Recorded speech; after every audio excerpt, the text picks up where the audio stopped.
In a kingdom, there was a young king known for his intelligence but also very cold and ruthless. For political reasons, the king had to marry a large harem of noblewomen, who were outwardly beautiful but scheming at heart. The king did not like any of his wives.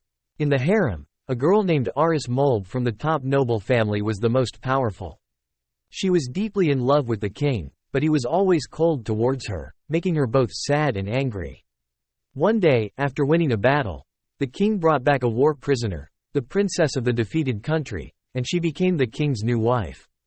This princess was intelligent and unique.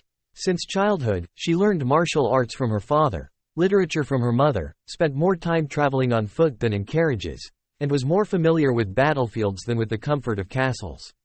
With her bravery and charming wit, the new wife won the king's affection.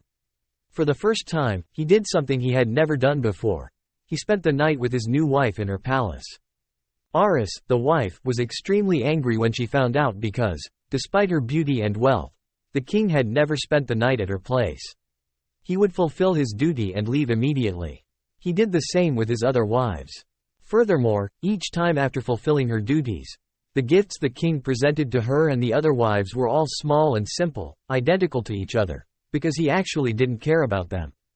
However, this morning, when Aris deliberately went to the residence of the new wife to cause trouble and assert her authority, she was shocked to see carriages full of gold and jewelry that the king had gifted the new bride. Envy and hatred surged within her, leading her to decide to insult and mock the new wife, while also habitually beating the servants of the other wife to show off.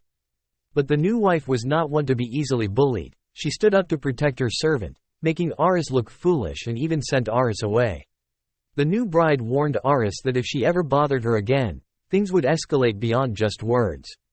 Despite being just a war hostage, the new bride was a strong princess who easily saw through and handled the prideful noblewomen obsessed with jewels and fancy dresses, all competing for a man's love who barely noticed them. Aris, a pampered and nasty girl, stormed back to her palace, furious. In her rage, she frequently hid her servants and broke everything in sight. She vowed to get back at the new bride for making her look foolish that day. Later, the king continued to visit his new wife, and their relationship grew stronger. But the new wife knew well that there were many lurking, waiting for a chance to harm her at any moment, and she had to be very careful. Everything had only just begun.